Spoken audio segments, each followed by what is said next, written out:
Hey guys, welcome to our YouTube channel. I am Shreya Verma. I'm a BBA student at Ahmedabad University.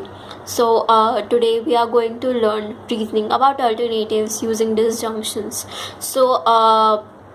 You guys would have probably come across this term called disjunction, maybe in your schooling or when you are studying something related to logic. Basically, disjunction is a mathematical term, but then comes the second part of it. It's in the context of critical thinking, we use this term disjunction also.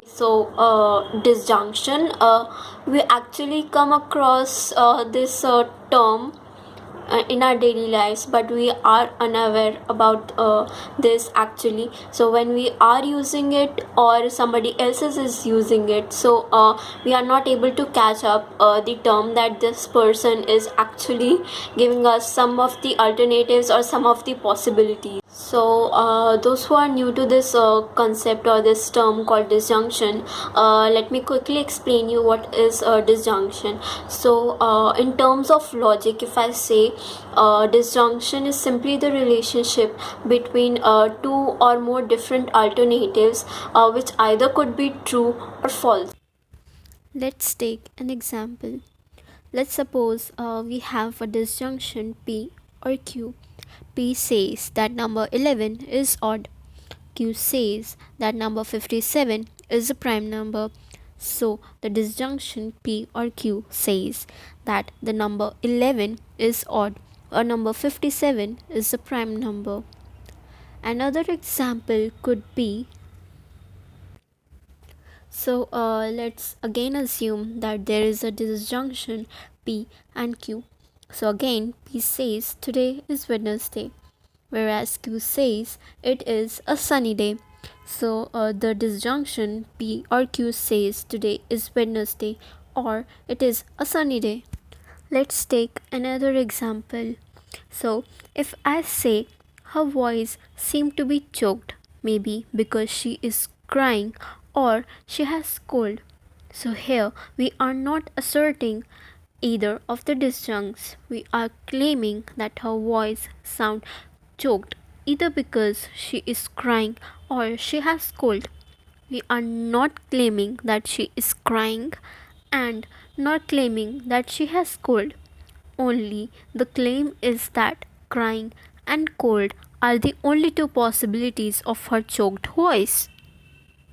What comes into the frame is that we generally try believe what is true or false when we encounter several different alternative possibilities.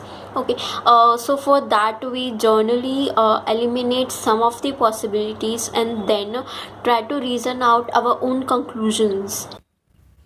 Like if I say I have only 200 bucks in my wallet, so either I'll have a burger or I'll have a pizza. So I'll buy a burger rather as it is of 120 bucks and additionally buy a Coke too. For following the logic of disjunction, one needs to know the truth table. So let's assume that we have two disjuncts, namely P or Q. So when these could be true or false. So let's take it this way. We have P and Q. Okay, so the possibilities are that P could be true and Q could be true. P could be true and Q could be false. Or P could be false and Q could be true, or else both could be false. So, in such a situation, only one of these combinations is false. So, it's true in the first three cases and false in the last. So, basically, when both P and Q are false, the combination is false. The reason being that when we say that one is true, here in the second case P is true. Okay, great. Same with the third combination, but when both are true, and that's an amazing combination. Whereas when both turn out to be false, we say either of them are not true or both of them are not true. So it is false. Logic and critical thinking, guys, go hand in hand. Either my aunt is a housewife or my aunt is a painter. Either Josh has a pug or he has a Labrador. Let's now talk about reasoning by denying a disjunct. Denying a disjunct simply means that when there are several possibilities or disjuncts, we try to rule out some of the possibilities and then conclude that the remaining possibilities are true. The point to remember here is that these are always true. So let's take an example and try to understand what this actually means. If we want to represent a reasoning by denying a disjunct in a symbolic form, so we can do it in the following way. Let's suppose we have case A, case B, and case C, but it is not the case A and it is not the case C, so it must be case B. For example, the matter of the universe will continue to expand or extension, or it will begin to contract, in which case another Big Bang will eventually occur. The matter of the universe will continue to expand, so the matter of the universe will not begin to contract, and thus another Big Bang will not eventually occur. Therefore, in this example, there are cases A and B, but we rule out the possibility of case B. Thus, automatically case A becomes valid. Let's take another example. The prices of onion are rising because of shortage of supply, or the government is lying. There is no shortage of supply, therefore the government is lying. Again, there are two cases, case A and case B. So we rule out case A here and thus conclude that case B is true. Denying a disjunction thus comes out to be as one of the concrete ways through which reasoning about alternatives becomes handy, as it is always valid. It may happen sometimes in an argument of denying a disjunction that the conclusion turns out to be false. This can happen if the premises are false, so it is a mistake of false disjunction. Let's take an example. Suppose there are no watches in the classroom, either because they are out of battery or maybe there are some sort of malfunction in each and every watch. But there must be some other case which we are denying. Supposingly the true case may be that there were no watches in the classroom because they were installing the new watches. So this may happen because of a mistake of false disjunction. It would be correct to say that if we know which possibility is true, we would never tend to bring more and more alternatives into our argument and make our conclusion false.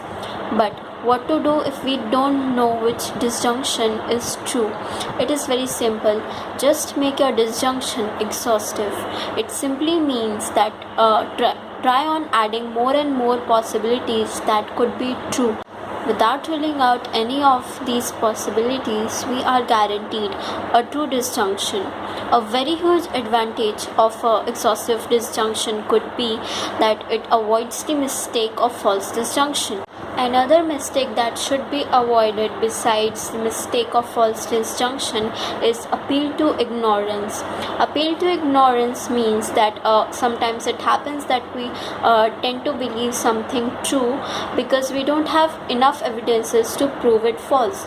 Other possibility or other form of this mistake could be that we tend to believe something true because we cannot think of other alternatives that are possible. So talking about exclusive disjunctions, it is just opposite to what we learned in inclusive disjunction. What happens here is that all the disjuncts in an argument or a statement are not true at once. For example, if we say that our cricket team won, lost and tied, all the three things are not possible at the same time. A natural number is odd and even. Obviously, this is not possible. affirming a disjunction says that either P or Q is the case, but here only one could be the case. So supposingly in this example Q is the case, so obviously P would not be the case. Another example of affirming a disjunction is the crow is alive or on the road. The crow is on the road, therefore the crow is not alive. Another example is evolution is either a theory or a fact. Evolution is a theory, thus evolution is not a fact.